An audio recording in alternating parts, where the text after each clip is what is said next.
Good morning, good afternoon, good evening, and welcome to the first episode of Kicking Off. And I'll tell you something, Ben. We've found a gap in the market, a football podcast. we found a gap in the market. Oh wait, it's 2025. There's shitloads of them. We wanted to start this podcast just because me and you was my boss once upon a time, and ever since I met you, we just talk about football every day, haven't we? And you ring me up, I ring you up, and we just talk about football. And our wives get pissed off with us talking about football to each other all the time. So it just came to that point where, fuck it, we'll just do a podcast and we'll see what happens. Yeah, asking us if we get bored. Yeah. We don't. That's why we're starting this. Yeah, we've gone to level up. I'm going from phone calls to podcast. A bit about me, as you know, I'm a Sheffield Wednesday supporter, so we're a bit biased towards Sheffield Wednesday. Ben's fell in love with Hull City recently. They broke my heart 9 years ago, and we haven't recovered since, to be honest. And that's it. So I don't know. Should we just kick it off then? God, I didn't even plan that. Yeah, it's Champions League finals last night. Yeah, unbelievable. PSG ran out 5-0 winners. People were saying they're the most they deserve to win, and then they won the tournament. They're the best team in the knockout stages, definitely. Yeah, I think when you look at how well they've played, I think that the only team to have matched them or beat them, or for XG that people love to talk about, is Arsenal, despite them knocking them out anyway. Arsenal did it 3 times to them. Nobody else has got anywhere near them, and you can just see that all the way through the team. I think the main thing Enrique has done is made that side well balanced. Yeah, and very disciplined as well, aren't they? Yeah, they all know their jobs. You know, it's like the basics what every football team needs to be based on. You know, working hard. If someone moves, cover their position. You know, pass and move. You know, literally the basic stuff, and then it's just like a level above of just sheer quality as well, and confidence to go. I noticed when they played Arsenal, especially, and it was the same last night. They play a ball, and because you're not there live, you can't see the full pitch, and you think, where's he played that ball to? Then a player just appears out of nowhere and picks it up. Yeah, and it's almost like a telepathic mindset. Like everyone knows where to run at all times. They're incredible, aren't they? Yeah, they obviously clearly understand exactly what Enrique wants out of them. And, you know, I think when Enrique first went in, he was under a bit of pressure because the players weren't exactly getting it, and he was saying, you know, just take your time, it's going to come, trust me. And you can see how much of a good manager he is, because I'm not sure how many managers get the likes of those attacking flair players working as hard as he does. And that's not just pushing the fullbacks back or forcing a team back into position. They're chasing whoever's going forward. If they don't get that first ball, they're chasing them 40, 50 yards. They don't give up. Yeah. That makes me laugh. A lot of teams now try and do people in the counter, don't they? That's like everyone's game these days. We're seeing it more and more in the Championship now, which is pissing me off because it don't work. You haven't got good enough players. And, you know, you're trying to beat them on the counter, but when you've got Hakimi and Mendes, I mean, Christ. Well, it's hard to do 2 better fullbacks, isn't it? Yeah. You can't counter them, can you? You can't beat them on the break. Hakimi is just unbelievably fast. So two centre backs. He makes Kyle Walker look slow, I think. Yeah, you look at when they beat them, and 2 centre backs are Pacho and Marquinhos, absolutely rapid. So you can't turn them over. They can squeeze you as high as they want. What do you think the best goal? Oh, we'll talk all 5 goals if you want. Can you remember them all? Because they're all sheer quality. The first one was unbelievable. Albertina, you know, for some reason just didn't work out at Wolves. Maybe because he was in the poor team, or a decent team, but you know, I mean, he's not the same level as PSG's team. Yeah. And that pass forward, I like how every time they seem to pass the ball, it seems to be going forwards, even if it's like a little degree, but everything's going forward. I don't think they ever go backwards at all. You know. No, and when they do go backwards, it's straight back into Vitinha's feet, starting it again. Yeah, It's yeah. like instant. So Vitinha, he straight through to a Douay. I think a Douay's control was just ridiculous, wasn't it? And he just spam, Yeah. and then it was like the easiest pass ever across goal. What is he, And Wednesday play, 2021, do it? yeah. Yeah. Oh, yeah, ridiculous. They're saying the chance that Akimi scored. I mean, I saw how useless Twice missed that about 100 times this season. Yeah. It goes over the bar from that sort of range. It was ridiculous. Second one again was a Douay, wasn't it? A Douay scored the second. Yeah. Well, it's just like I've said, and we've talked about a lot, is the most frustrating thing now is seeing teams just constantly overplay, and you'll see many players in those positions just not pull the trigger because he's got DiMarco in front of him, and he's just confident, gets his head over it, knowing full well that as long as he gets a decent strike on it, it only needs a little nick, and they go in. But you see so many teams now just refuse to pull the trigger, constantly wait and wait and wait for that opening to come through.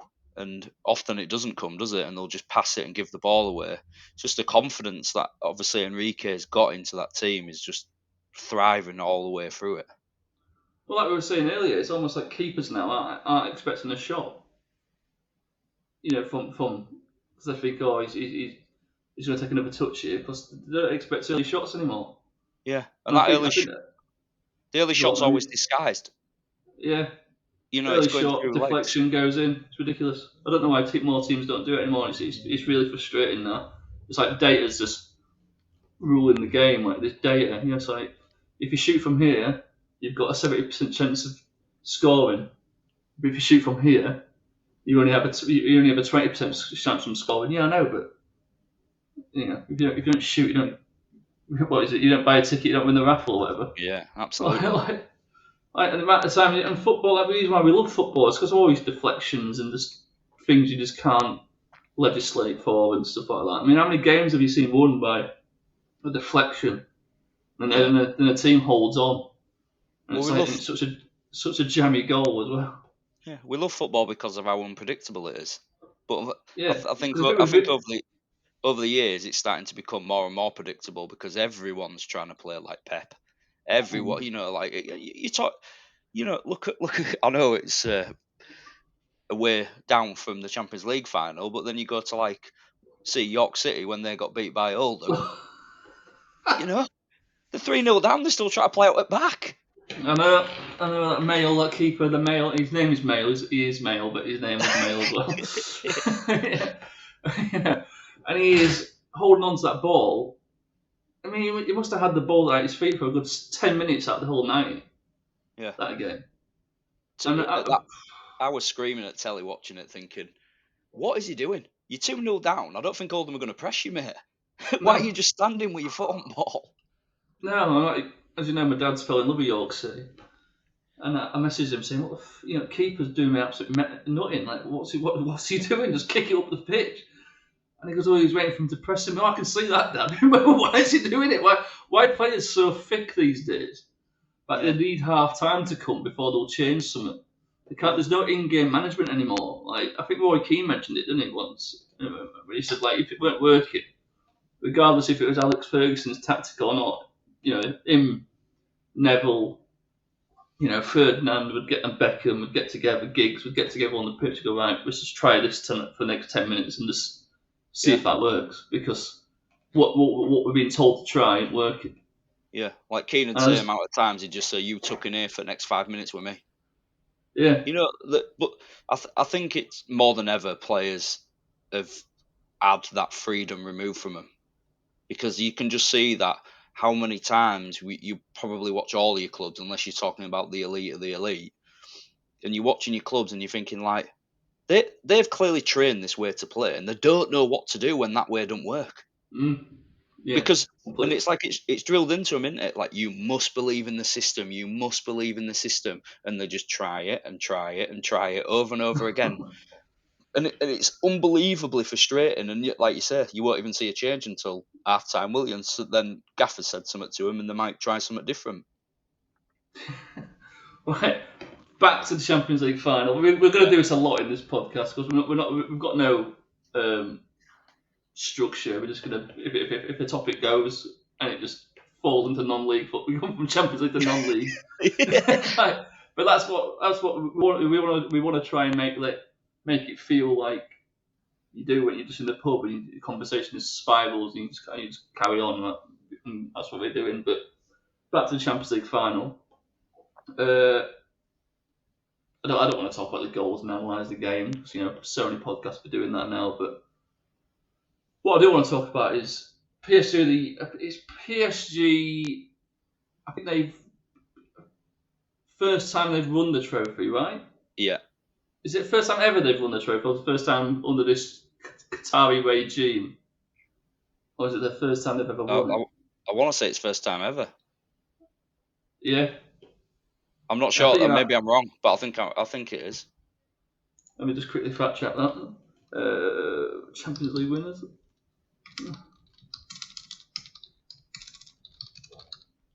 So you just think the amount of money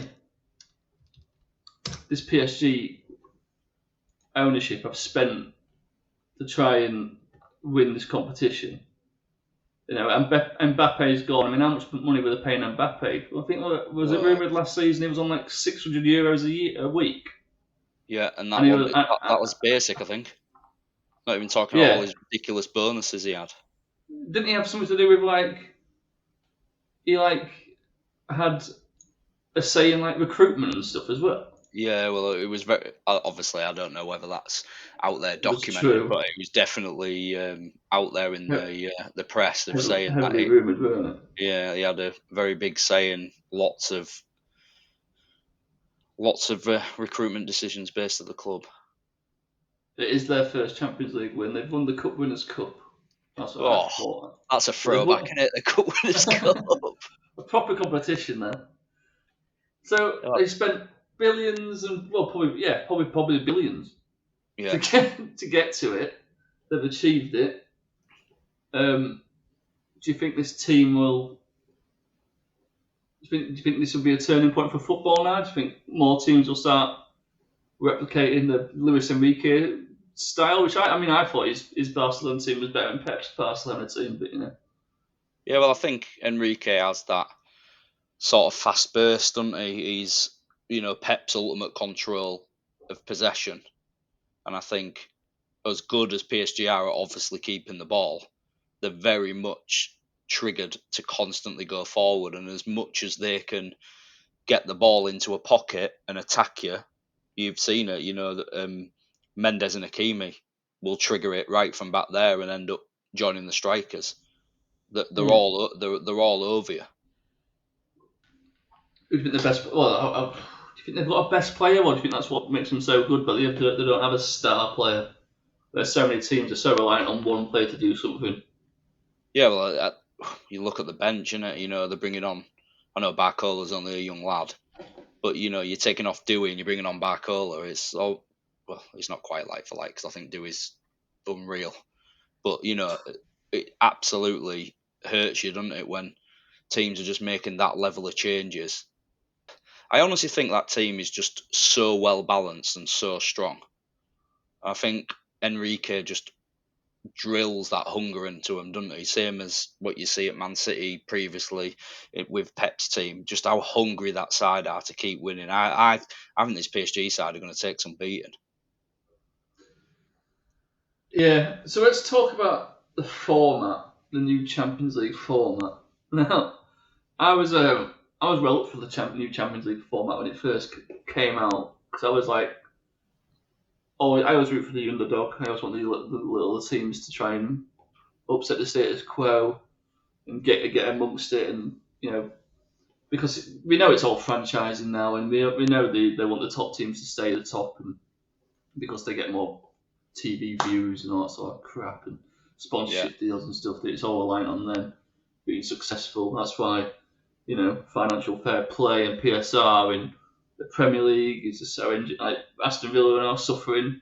Villa have got there and they've just got to keep selling because the rules are so against them. Whereas Man City can have a poor season and still just get to spend 200 million. Whereas Villa have the best season of their life and they've got to sell the best players. It's just it's just a joke, isn't it? But this new Champions League format. So when it first came out, I was all for it because the old group stage was so boring. But now I think this new group stage. But now I think this new group stage is so boring. But the old one, the reason why I liked it when it first got announced was, if you got in a group with Bayern Munich and Chelsea, and you're Porto, we got 2 games against them, and it's 4 games out your 6 you're playing. Yeah, you're pretty much ruined, aren't you? Yeah, it's difficult for them. Certainly, I think for your smaller team, especially. And I liked how you play in 8 different teams, so you don't see the same fixture. I like that. But then, PSG finished 25th in that group. Should they be even allowed to win it? Because I don't think they should. How can that's the only bit I don't like about it. You look at the reason why they changed the format. How do you stop a European Super League? You just reformat the Champions League, and that's exactly what it is. You allow that many teams. It is a European Super League. They've got all those teams playing each other. But like I say, I do like the fact they play 8 games. I do like it's against all different teams, and that adds the benefit of, Dynamo Zagreb not getting, Chelsea and Juventus or whoever, never ever having any chance of getting out of it. But if you can finish so low down and just still win it, it's mad. There's an argument in the same, but Enrique pointed this out early doors. I thought, hang on, we can actually lose 3 or 4 games in the group and we'll still go through. Yeah. And then, we talk about tiredness and legs towards the end of the season and stuff, but his players were fresh. Because, I don't know, I didn't watch all the PSG games in the group stage, but it must be telling. You can't improve that much just by saying, Kvaratskhelia is a great player, don't get me wrong, but you can't improve that much from January onwards. To be the ultimate total football team. I think he's just been smart. When we saw Arsenal absolutely batter him at the Emirates in the group stage. I must be right. I don't think PSG were bothered. They just knew they're going to qualify, and when it gets down to the nitty gritty of having to win your knockout games, they're pretty confident they'll beat anyone over 2 legs. Do you think it benefits you as well, like wanting a knockout game, because you get another game on TV, you get another gate revenue. You're getting. I'm not sure it's probably monetary. It's probably better off getting the group stage. Yeah, probably because you get that extra game, don't you? I'm not sure how much the prize money differs from finishing in that top group. I think the majority of it just gets you that look of not having to have someone in the earlier rounds because you skip around. Yes, like you say, is it worth the risk anymore? Do you just do enough to get yourself through? I think I'll be very interested next season to see how Arteta and Slot and Pep approach. Not Pep, because I know Man City had a very bizarre season.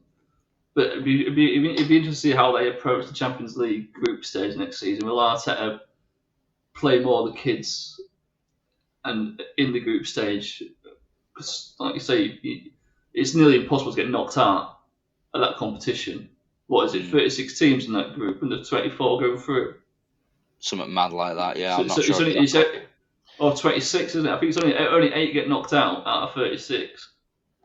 And Arsenal never going to get knocked out of that. If Celtic can get through it,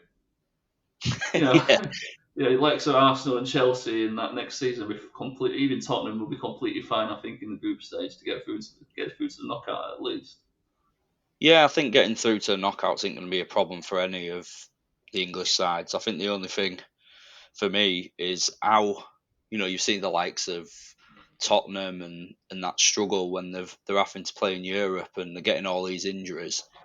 How are Chelsea going to cope? Because they really probably what's helped them this year and getting above Villa and getting Champions League football was the fact they could pretty much play the B team in the Europa Well, League they did. They all did, the way didn't through, all the way through until the final.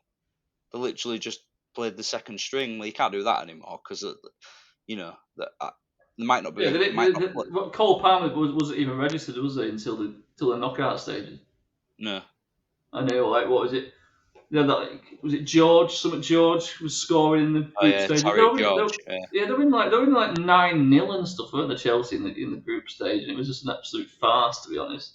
Well, they were going Yeah, to Arsene Moldova or wherever they're going. Like they're going to yeah. absolutely hammer these teams, aren't they? And getting on to something I want to say about that, it is where do you sit on?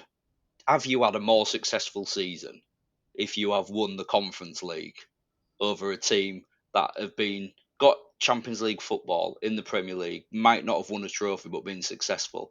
Is winning the Conference League, because you've had a poor season the season before, a more successful season? So we're talking about the people jumping on Arsenal, basically saying that Arsenal's had a crap season because they finished second in the Premier League and Well, and they got knocked out by the PSG side in the semi-finals of the Champions League. And yeah, it's Tottenham and Chelsea have won, let's be honest, a competition they shouldn't even be in. Their budgets, apart from Man United in the Europa, their budgets blow every team in the competition out of the water, don't they? Like, there's no way I just think these teams. if you reverse it, what do you think the answer's going to be? Arsenal are going to win it without even getting out of Oh yeah, second if gear. Arsenal's in them competitions, Arsenal win it, don't they? Yeah, I'm 95% sure they'd win it. Yeah, that's just a fact, isn't it? It's pretty much like it's not like you can't say the other teams haven't had a successful season because they've obviously won a trophy, and yeah, that's that's like I don't know. It's like saying I don't know, Peterborough won the FA trophy, the football that league. or whatever. Yeah, Papa John's Pizza Papa Cup. John. If it's still, I think it's still Papa John's who sponsor it. LDV Vans, I always call it LDV Oh yeah, Vans, and but they didn't make the playoffs, League One playoffs. Have they had a better season than I don't know Leighton Orient, for example, who finished in the playoff final? I mean, I wouldn't say so either. Yeah, no, but maybe that example doesn't work great for this. But yeah, Chelsea and Tottenham have not had better seasons than Arsenal. Well, you've had that one. I mean, especially Tottenham. Fucking hell, finished one place above the relegations, and it's embarrassing. yeah. 38 points they got. You know, not long back, 38 points got you. I think a team's gone down on 38 points before. probably they were extremely poor, weren't they? I think the only thing you can give Ange, especially, is they really did get hammered with injuries. Like, really did get hammered. But not only did they get hammered with injuries, it was like both your centre halves missing, no striker. Yeah, And it were all at once. And but where yeah. I mean, where do you where do you stand with it? Do you not just find a natural centre half from your youth team and chuck him in where he naturally plays, and if it works, it works? Or do you put poor Archie Gray, who's never played centre half in his life, and chuck him in at 18 years old, however old he is, into a Premier League side? I mean, I don't think that maybe he was just better than maybe he looked at the centre Yeah, halves in the youth team and went, God, Archie Gray's better than these. but I see it a And, lot. but then they signed that Danzo, didn't they? They signed that Danzo Yeah, in January, a bit of a panic sign. Well, they've signed him permanently now, but he did a job in the Europa League every time he came on just to head the ball out. He's just a no nonsense defender, to be fair. I think But it's in a that, pet hate of mine of managers shoehorning players out of position just because oh, on paper the player's better than someone else, but he's not a natural left back. And it does work sometimes, don't get me wrong. But the majority of the time, you can just tell you've got a player playing out of position. I just think Yeah. you've got all of these kids. Why not just chuck the best one in and let him? They weren't even winning. So you'd think, like, were he going to change it? And he never They did. He just got stuck. murdered, didn't they? Yeah, and they were poor. And then once it got down to last 5 games at season or whatever, he Yeah, just the team literally couldn't give a crap, could they? he just did absolutely everything to To win that competition, to win that competition because he knew they were going to stay up. And fair play to him for that quote at the beginning of the season. Oh, You know, because the reporters and the media in England are wankers. Let's be right. When they sniff blood, they just rinse people to death, don't they? And heckle them and jeer them and just want to get a reaction out of him. So because I know he's going to bite and it's good sound bites and crap like that. And well, they that was really it. did hound. Yeah, that was it for Ange, wasn't it? He's just like, Yeah. you knew that they'd say something to him and he was just going to be blunt no matter what they asked him because he was sick of them. But then when he said that, you know, it's because the question was something like, will the team win something? Because I know it will win something. Like, oh, what? I mean, yeah, he rephrased his answer. He went, no, sod it. I'm 100% going to win something in my second season. Yeah. It was. I usually win something in my second season, and then they were basically like something like that. Well, that's a big claim. And he went, no, actually, I'll rephrase that. I always win something in my second season. Yeah, You've got to have some huge balls saying that, which it was right. He did it. And fair play to him. God. In a Tottenham side, that's not won anything since. Listen, it might have been a trophy they should have won. How many years has it been since Tottenham won a trophy? 17 years or something. Yeah, one day Ramos. Is it one day? One day. Juan de Ramos. Sacked him and all. It sacked him again. Like Harry Redknapp came in, didn't he? Oh, bloody hell. But yeah. Before we move on, news has come out today, but it looks like they're sacking him. By the sounds of it. Yeah. I know a lot of fans. I think. Well, it comes across to me that it's mixed with the fans of whether they think he should stay and go. But I think there is obviously it's always the ones who have a strong opinion. It is usually a minority though, isn't it? That seem to get it out there and want someone out. Yeah, I think you can't. They obviously are going to recruit better players because players are fickle, regardless. Like they're in the Champions League, they can offer more money. They're playing in the competition. Better players will sign through. That's just state of the game, fact. Well, Tottenham aren't obviously an 18th place side on paper, but I also don't think that side's very good anymore.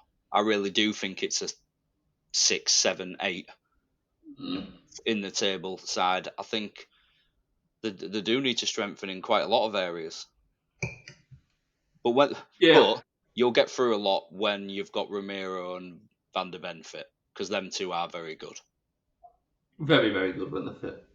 But they're not fit. Or one's always suspended and the other one's always injured, so it's a bit of a it's a bit of a bad combo, to be fair. But that's why. But sadly, unfortunately, I do like Tottenham, and there's probably a reason why they play for Tottenham. Because if one's disciplinary record was better, he'd probably play for a better team. Yeah. Well, you know what I mean. Fucking hate it, but you know what I mean. A more elite club. And if one didn't get injured as much, he 100% would play for pretty much any of them. Because he's so quick, Van der Ven. Like it's just the game is very pacey now. Well, it's always had a lot of pace. It's always been the game, but now it's very, very pacey, I think. And Van der Ven at the back, a bit like we mentioned Hakimi earlier. You can't count them, can you? Like they're so quick, you can't even count them. No, and those players obviously they can get away with a mistake, can't they? Because pace can bail you out of it. Oh yeah, Kyle Walker's career was basically like all them good footballers in that great Man City side, and Kyle Walker's just at the back. A lad from Sheffield that's like It's just like, yeah, Pep's just like, yeah, you're really fast, you mate. So if anyone ever breaks on this, that's your job. It is. Is that quick, isn't he? That no one can run past him. No. Oh, right. I think we better talk about it.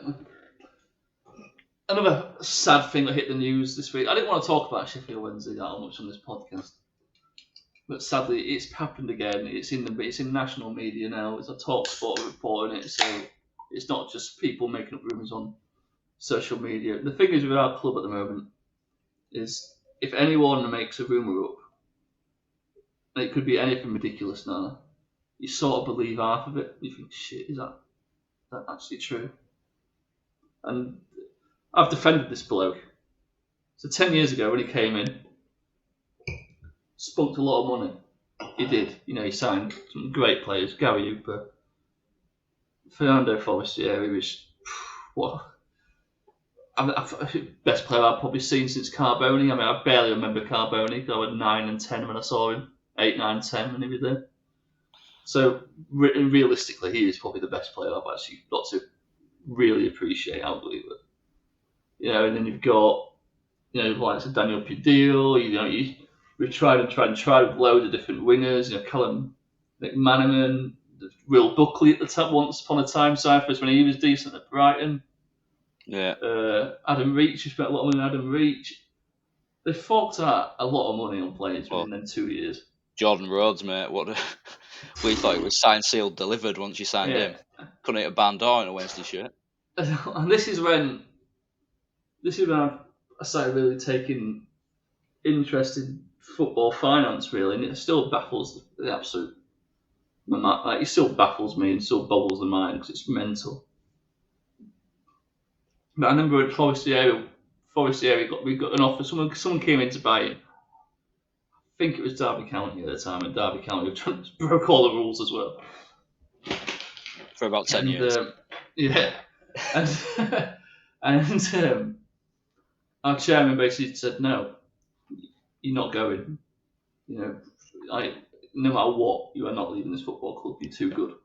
We want to get to the Premier League. That was the ambition. We're not selling our better players. At the time, all us fans fucking loved it because we were just sat there going, "Oh my god, we can't be bullied anymore. We've got a chairman who's so rich, he can turn offers down for big players now." And that's how you grow a team. That's what it's not now. It's all about selling players now. But back then, what it felt like back then, and the logical thing is, keep your better players and add to your better players, and you'll get a better team.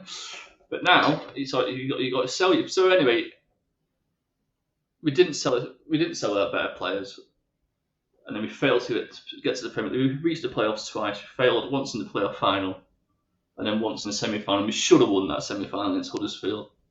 And then we had Reading in the final. We would have won that. That was the opportunity. We didn't make it.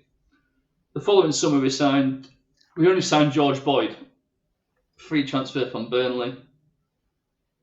Wow. I mean, he was brilliant at Burnley. Let's be right. He worked great when it came to Hillsborough. He obviously lost a yard of pace, as they say, and then it started coming out saying like we're gonna hit we're breaching FFP, and everyone was like, "What's this FFP bollocks?" Turns out you can only lose £30 million over 3 seasons. Yeah. And it includes near enough everything apart from money you spend on your ground and training ground and youth academy. That's it. Any other expense, manager, coaching staff, playing staff, money you spend on your pitch, it all gets put in your FFP account. So then suddenly you're like, shit. You're hearing these rumours about transfer embargoes, can't sign any players. Suddenly aging players are starting to hit. Aging players now are getting more injury prone, but they're on long contracts, so we can't get rid of them. But then, it just became very apparent this guy just doesn't know how to run a football club. He doesn't learn from his mistakes. He didn't pivot. He didn't go, right, we've tried to sign in established players, and now that approach didn't work. We're now preaching FFP. Let's try and offload these players, bring in youth players, and go back to what people look at the Moneyball system of Brentford's made popular. Buy young, sell on. Peter was brilliant at doing it in the League One, but he doesn't do that. We end up loaning Jordan Rhodes out, funny enough, to Norwich. They got promoted to the Premier League, a bit of a shock season. They offered us £3 million for him. He turns it down. Yeah. Even though. Well, what did he want the 9 back? God knows. He's run 4 years off his contract down. We signed him on a 5-year deal. He spent 3 years at us, did not 4. Had a year at Norwich, got promoted. They've offered £3 million, paid his full wage, which is like 35 grand. Rumoured 35 grand, it's probably about 30, but it's still a shitload of money for a championship player. Yeah. Doesn't take it. You're like, what? And it's just like it just seems we just let players win the contracts out at the end. We never sell a player. The only player we've actually sold was Lucas João for £5 million to Reading. Yeah, you had their pants down with that one. And look where it's got Reading. Reading's going to follow exactly the same path as us. Do you think it's his inability to accept failure that he just won't let him go? I've got literally no idea, mate. We've got no board of directors. So he makes all the decisions. So we've had in the past, like after the playoff failures, we've had free transfer bans, which get lifted on like the last day on the deadline. Suddenly the bill gets paid. We've had HMRC taxes. We've had points deduction because he sold the stadium to us, but then put the fucking figure in the wrong year's account. Right.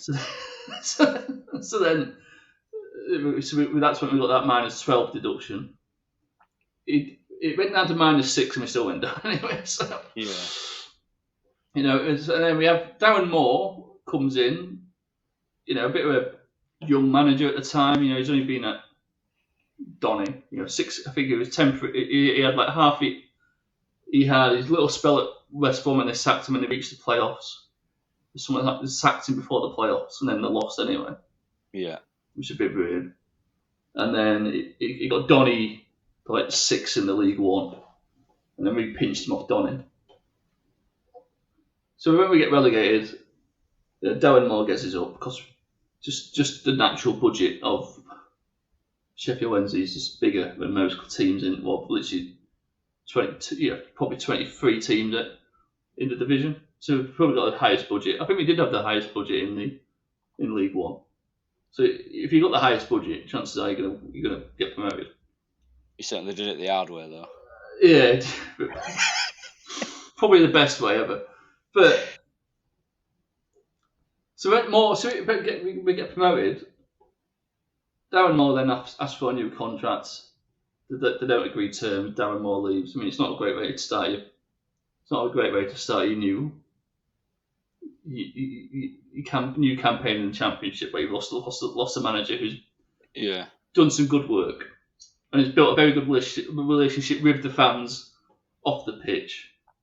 To get them back on side. Darren Moore did bring a lot of the fans back together, and it's like rather than being at each other's throats, everyone's sort of like going in the same direction and stuff.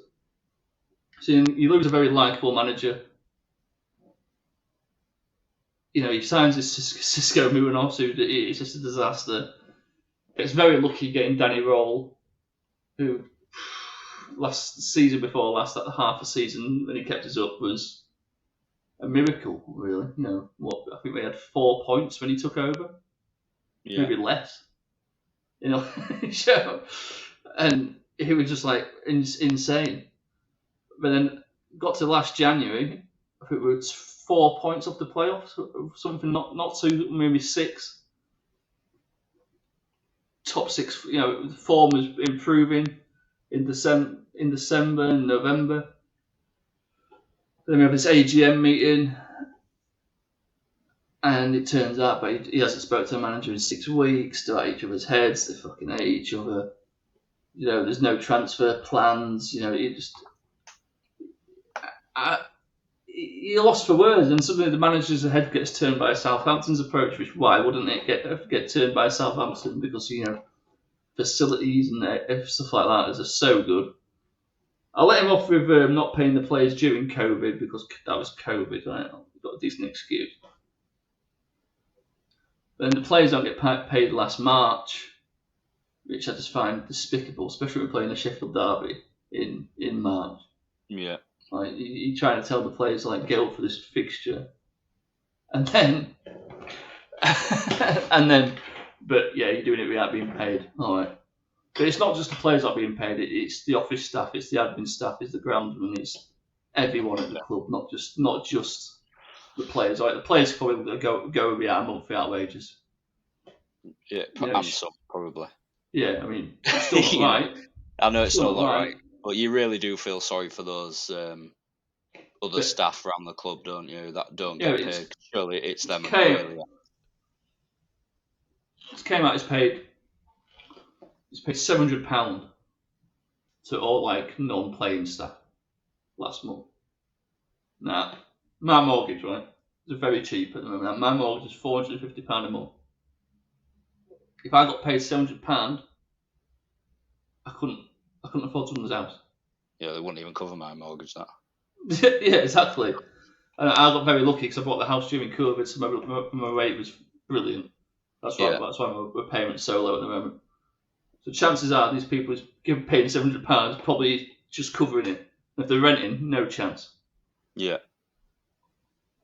Absolute wanker. Right, I don't really want to get to name calling and stuff, but it is. He's being one. The funny thing is, last week he turned down an offer from a consortium.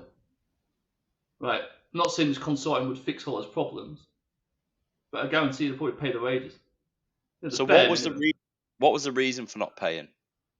Has that come out? No, it's not come out. Because I know the Hull City players didn't get paid, but that was to do with some sort of international transfer of money issue that went on. Yeah. But yeah, I don't know if it's completely different to that or not.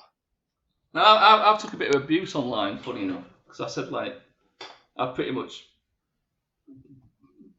in March when it came out he hasn't paid the players, I sort of went, right, that's it, I'll never go in again while Chansiri is in charge of this football club, because I don't believe shouting outside of the ground saying Chansiri outsell the club and then going in the ground buying a pint, just being there. I don't think that's going to make a difference to him because he sees us as customers, which on a balance sheet we are customers. I know you can probably have projections over the past 10 years of how many shirts you're going to sell next season, how many pies you're going to sell next season, how many pints of lager you're going to sell next season. I know you can probably project that now if you've got 10 years worth of data. But you're not a customer when you support a football team. No, it's literally it's in your blood. It's mental. You kick every ball. You think about it every day. The first thing you think of in the morning is just your football club. You just want to tell people about your football club. You're so proud to be a supporter of that football club. You wear it on you wear the badge over your heart. Yeah, you put your absolutely. shirt on. You fucking love it to death. And this guy fundamentally doesn't understand it, and he still turning offers down. It can't be fun for him. It surely can't be fun for him. This is what I don't get. If Sheffield Wednesday are in such a bad position that he can't afford to pay the players, why is he rejecting offers? Is it because he wants all of his money back? Oh, you've got no chance. That is invested. It's just not happening. No. And it's not like someone's going to come up with a bigger offer because they'll probably wait till we get relegated and we'll get you on cheaper. But this is what I mean about his other decisions. Is it a case of he's a successful businessman and he will not accept failure? So even when it's staring him in the face, he's just going to be stubborn as hell and just fight it. Well, probably, but he probably wants to do it to spite a lot of the fans who have slagged him off and told him he can't do it. Yeah. But it's just, for me, they did this protest against Oxford United, right? And it was just, they turned their back on because it was 10 years of Chancery, so they turned their back on the football in the 10th minute. Yeah. And to me, I know I don't want to take the piss out of my own fans and that, but what is that going to do? I mean, the game was shit anyway. I bet half the crowd was down the concourse anyway. Yeah. On 40 minutes. Well, I remember when I went to Hull Sheffield Wednesday, Hull, and you'd just not been paid that week. Yeah. And I honestly thought I would have, but maybe there was more and I just didn't hear it. But I didn't hear much Chancery out. I think I heard it like twice in 90 minutes. No. And I just firmly believe, back on the Oxford game, went that protest. It was a really hot day that day. So I bet a lot of people went down to the concourse and bought some pints early on. So it was hot. So you've gone in, you've had you booed him, but then you still brought beer in the ground. Like, it's not. Unfortunately, it's not doing anything. And in what hurts me by not going is, but I love going. I went on. My first game was when I was 9. We played Liverpool at home. We lost 2-1. And then with my birthday money, because it was my birthday, I gave my mum my birthday money and said, "I'll buy me a Spurs ticket." That was the following home game. We lost again. But I just loved it. I didn't give a shit. I just loved going. And when I put a tweet out the other week saying what makes it so hard, because I think supporting a football team is more than just winning, and it is more than just winning. But I'm fed up of it now, and I want Wednesday to be good again. It's just. Well, it's frustrating, isn't it? I just don't know why. And I think I see it with Hull City fan base a lot. When something doesn't go right, it's a catastrophe. It's the end of the world. It's this. It's that. It's just like people. There is ups and downs in football. You're gonna see it, and especially when we're not one of the clubs that have been relegated from the Premier League on that sort of money, where it's easy to turn it around. And they just can't get their head around.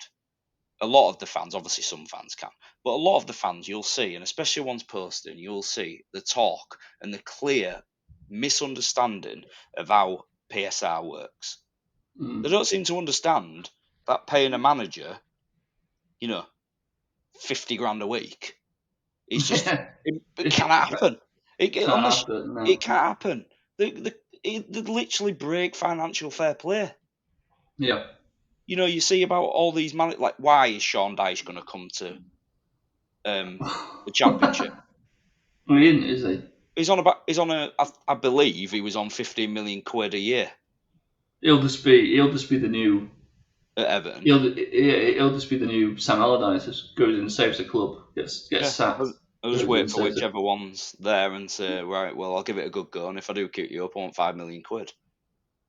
Yeah, I mean, what's really upsetting about the Wednesday situation is that the rumour is the punishment will be a free window transfer ban.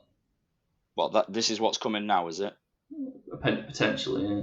What and what? This is because he hasn't paid him this month, or is that was from previously? Yeah, it's because he's not paid him so many times now in the past 5 years or something. So it's almost like triggering like a severe. Like you've had your one window transfer bans, now it's like time for like a bigger punishment because like you're not learning. But I just don't see how that helps. From an EFL point of view, how is that going to help the club? Like you're not protecting the club at all there, are you? No, this is what I don't get. It's just like, why you're punishing the fans? You're punishing everyone but the chairman. They don't care. Yeah, the community and just like because Sheffield Wednesday are taking a crowd. If you're in League Two, it don't matter. It's just that that is that club. That is what they do. They'll love to talk about it as well. They'll take a massive crowd. Sell out everywhere. Everywhere. No matter what's happening, right? So Chancery is not going to get hurt by the fact you are not going to sell tickets, because as much as you'll all complain, unfortunately, you'll sell a lot of tickets. So, and even if you're playing under 19s next season because you can't sign any players, the fans will still be there. So you're not going to work. But why do you have to run the club into sheer administration or literally on its last legs like Reading before they can enforce it's time to go? I know. Surely, if you hit so many barriers where you are not playing your playing staff, surely that is the trigger not to give a transfer ban. Because if he could pay him, he surely would, wouldn't he? Why is he not? Is giving him a transfer ban going to make him pay the players? Yeah, no. I'm I don't think conscious it of is. time. I'm conscious of the time with the first episode. I don't want it to like run along forever. But for me, that's lowballing it. The maths just doesn't add up, right? And I could be completely naive and get things completely wrong here, right? But how much did your ticket at Hillsborough cost this season? Was it 36 quid? Yeah, I think so. Yeah, I think you were one of the only clubs that didn't return Hull So City's very I think, yeah. decent prices. Our average attendance this season is $27,000. We do get a lot of season ticket holders. So I'm going to times that by 30, right? That's 810,000. Times that by 23 home games, 18,600,000 for 630,000. It's probably more than that because I know like our season tickets across like the whole stadium are more than £30 average. All the people doing the south stand and the north stand. Plus the £12 million you get from Sky Sports. Plus we've had more games on TV this season, but that's why a lot of games have been on at 12:30. That's 30 million quid just for ticket revenue in Sky Sports. Never mind the sponsorship and how much money you spend on merchandise and stuff. Because our shirt's 69 quid. Yeah. Well, don't surely. Yeah. So he puts money in. Well, allegedly. Yeah. But surely the ticket revenue. Oh, and we know our wage budget this season is 15 million. Yeah. So the ticket revenue we make is more than our wage bill. So surely it just doesn't. For me, it doesn't. It might be being so naive and just not knowing something about how much operation costs are and stuff. But surely, like the money's already there. Like it shouldn't need to leave the account. Like the players should never always be paid, and the staff should always be paid. Like you generate so much money naturally from the. You'd think it'd be bare minimum. It could be worse. You could be Man United and sacking Sandwich Lady to sack your manager for 15 million. Funny enough, the last thing I want to talk about before we end is Cunha. It's pretty much. It was rumored. I mean, it was pretty much announced weeks ago, but it's been officially announced today by Man United. Yeah. He's signed to Man United. His wages have gone from 120 grand to 200 grand a week. Taking Rashford's number 10. Taking Rashford's number 10. Like you say, but is the rest of the admin staff going to be offshore now? Is it going to be outsourced offshore now to fund that? To fund his bring your own pot noodle now, mate. Not getting out of them. To fund 1 week of his wages, are they going to sack the rest of the staff? Because... Well, the thing that baffles me about the Cunha signing, very good player by the way, but I don't believe that is what Man United need. I think he's another one of these players who can turn it on. He's absolutely exceptional, but he's lazy. Yeah. You're going to need a lot of runners, a lot of good runners around him, which they haven't got at the moment. When he gets the ball and he turns and he does his magic, yeah, fine, but he ain't doing anything for the team. You're going to have to carry him, other than when he's got ball. Yeah. I really think it couldn't be any more Man United making the wrong signing again. Great player, but for me, it's not what they need right now. As I like to say, this is Man United we're talking about. Is it 50 or 60 million they've spent on him? Because it's a shitload of money. 62.5, I think, was his release clause, was it? Was it a release clause? Yeah, to say they've not got any European football this season. No, well, he must probably only one of the ones who was prepared to go. On the basis that he didn't care whether they had European football. But I mean, from a PSR point of view, they surely must be breaching it now. Well, there must be very good sandwiches at Man United, mate, considering they have to pay for their own dinners now because I can't get my head. I honestly can't get my head around it. How can sacking a load of staff that are probably on absolute peanuts, right? And you're paying Cunha 200 grand a week, and you're still paying Rashford, you're still paying Anthony. Yeah. Who else are they still paying? Who's out on loan? You know, Casemiro is Oof. on an absolute fortune you're never getting rid of because he's No, he's just got another not going 2 to years. He's walk. got another 2 years of him. Yeah. No one's taking Maguire. I think they've tried to shift him on previously. No one's No, taking him because why would Aaron Maguire walk out on his money? He knows he ain't getting that nowhere else. Luke Shaw. No one's taking him now. He's in his 30s. I can't believe it. Yeah, well, feels like he's been around forever. Yeah, well, he literally has, mate. He has, yeah. No, but I think that they're banging trouble. Mm. And I'm not a fan of Manchester United, but I do think it is sad to see how much a massive club like that can just fall. They look broken from top to bottom, don't they? Yeah, I really don't know how they fix it. For me, it would just be signing the best of the rest, getting the likes of and Bremos probably is a good sign from Brentford, but not putting him on not putting him on a 200 grand a week deal. Putting him on 80 grand and saying, right, if you help us get back into Europe, you'll then get rewarded with a 200 grand a week deal.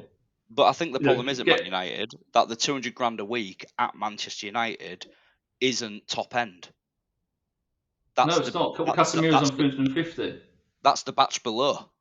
Yeah. So and you'll see these problems at Liverpool, probably why Trent and that started looking elsewhere. It's because once you break that barrier and Mo Salah starts getting paid 350 grand a week, I the need to next send you this. person that I wants need to it, send you this clip. Right? It's an old sketch.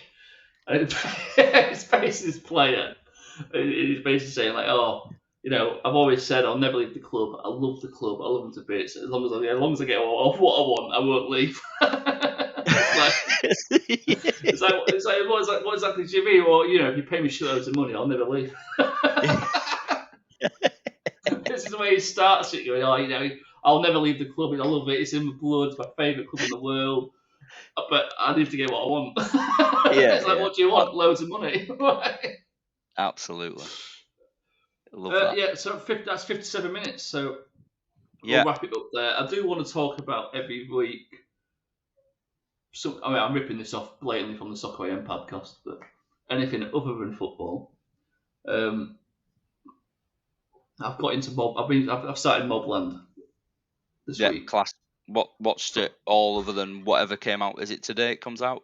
Last one is it today? Yeah, the last one's out today. Yeah, Yeah. I've watched 5. So spoiler warning for the first 5 episodes of Mobland. It's a stop listening now if you've not listened to watched it because it is very good. The show's about Tom Hardy, right? It's actually about him, isn't it? He's the main character. Yeah, it looks that way, doesn't it? For certain. And what an impression he makes in like his first scene. He's just great, isn't he? He's just so funny in it as well. Like it's like that Guy Ritchie dialogue, very witty, very calm, very clever. That guy who plays Richie Stevenson is that horrible guy. He's in every gangster film going. He's in. I don't think it's he's in Mean Machine. He's one of the guys. One of the guards. the police officers. Yeah, one of the police officers in Mean Machine.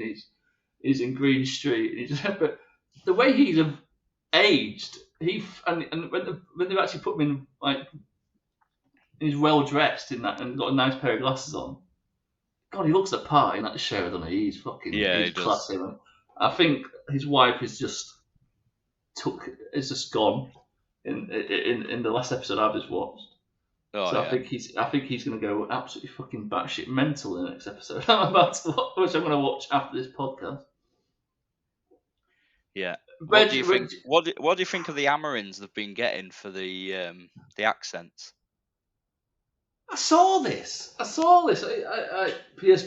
Pierce Brosnan and Helen Mirren. That it's their Irish accents, isn't it? People are Yeah, slagging but off. obviously Pierce Brosnan's got some sort of Irish like Yeah. background, right? But I've seen him getting absolutely hammered because us as just normal Northern English people are just listening to it. Like we just know Irish is Irish, right? But the Irish people from those sort of areas are saying it ain't even that bad. Well, Yeah, I think they were. can you imagine if they just smashed someone on from like Northern Ireland or something? Like we'd not understand a bloody word they said. That's be subtitled. Yeah, exactly.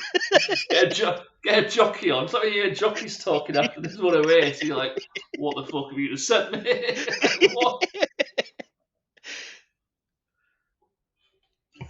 Yeah, I don't find the accents that off-putting to want to write an angry tweet about it.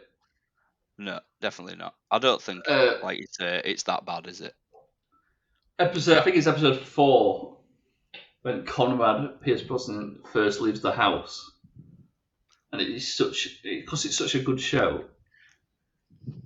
It's like you're like fucking hell. He's left the house. Like this is serious now, isn't it? And Yeah. when he turns up at that person's apartment, and she's like, "Shit, what the fuck is he doing here?" And it's just like the king is in play now, isn't it? I couldn't recommend it. I think it's brilliant. Absolutely, Yeah. I think I it's think it's brilliant, very well written, very good. and I think it is better than The Gentleman. Yeah, I thought the Gentleman's a bit more jokey in it than yeah, a bit more funny, isn't it, and stuff like that. But yeah. I think The Gentleman started off really good, but I think the middle of the season was quite poor, and I think it got better towards the end of it. Yeah, I think they're making season 2 or whatever it now, aren't they? Yeah, sometimes I think 10 episodes might be too much. I think I'd rather have 6 episodes of a perfect story rather than trying to fill stuff.